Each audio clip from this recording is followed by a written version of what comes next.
बिस्मिल्लाहिर्रहमानिर्रहीम। शुरू करता हूँ अल्लाह के नाम से जो बड़ा मेहरबान निहायत रहम वाला है। दोस्तों, बहुत अच्छी खबर आपके सामने पेश कर रहा हूँ। बिहार विधानसभा चुनाव के लिए आरजेडी ने आज सोमवार को 143 उम्मीदवारों की लिस्ट जारी कर दी है। इनमें से 5 सीटें ऐसी हैं जिसमें कांग्रेस अपना प्रत्याशी उतार चुकी है। कुल मिलाकर 12 सीटों पर महागठबंधन ने एक दूसरे के खिलाफ कैंडिडेट को उतारा है। आज पहले फेज के चुनाव के लिए प्रत्याशियों की नाम वापसी का आखिरी दिन और दूसरे फेज की वोटिंग के लिए नामांकन की भी आखिरी तारीख थी। आरजेडी के 143 उम्मीदवार उतारने से पहले ही महागठबंधन में चल रही तनातनी खुलकर सामने आ गई है।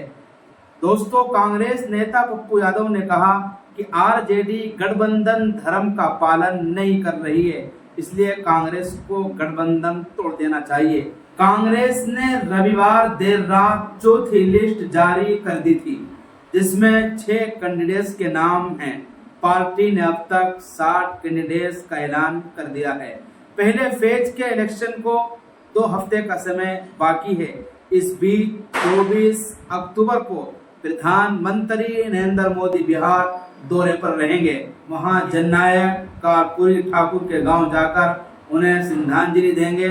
उसके बाद समस्तपुरी और बेगूसराय में प्रचार और चुनावी सभा करेंगे। तो केंद्रीय मंत्री चिराग पासवान ने महागठबंधन में सीटों के बंटवारे पर कहा, मैंने अपने जीवन काल में कभी इस तरह का चुनाव नहीं देखा, जहां पर इतना बड़ा गठबंधन इस तरह के बिखराव की कागाज पर आया है।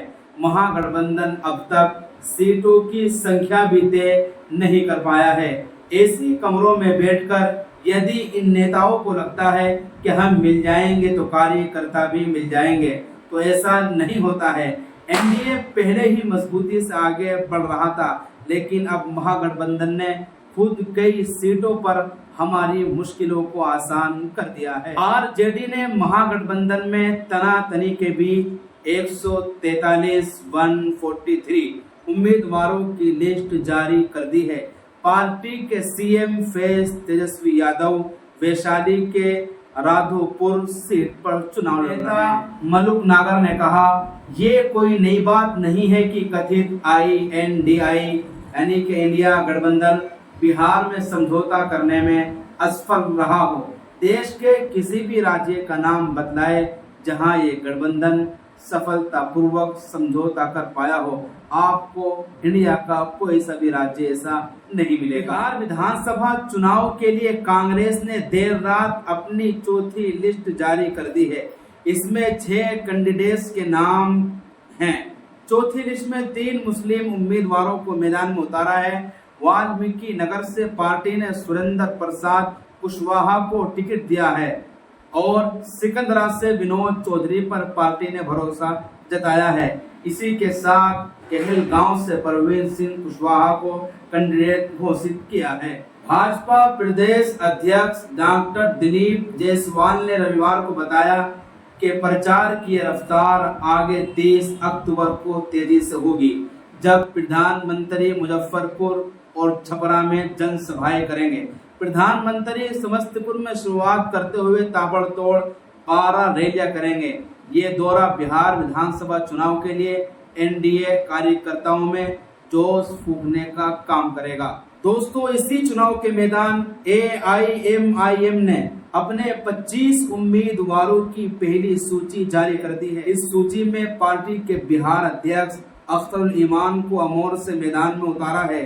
AIMIM ने 2020 के बिहार विधानसभा चुनाव में 5 सीटों पर जीत दर्ज की थी। आरजेडी ने रविवार को अपनी पहली ऑफिशियल लिस्ट जारी की है, जिसमें नामांकन कर चुके 52 कैंडिडेट्स के नाम हैं। वहीं कांग्रेस ने अब तक 54 उम्मीदवार घोषित किए हैं। इसके बावजूद स्थिति यह है कि तकरीबन 9 सीटों पर महागठबंधन आपस में आमने सामने हैं, एक दूसरे की टक्कर पे हैं। फर्स्ट फेज के 121 सीटों पर महागठबंधन के 125 प्रत्याशियों ने नामांकन किया है। 121 में आरजेडी ने और 72 कांग्रेस ने, 24 लेफ्ट ने और 21 वीआईपी ने और 6 और आईपीआई और 2 सीटों पर नामांकन किया है। दोस्तों, आपको यह खबर कैसी लगी और आने वाले विधानसभा के चुनाव में ऊंट किस करवट बैठता है, ये देखना होगा।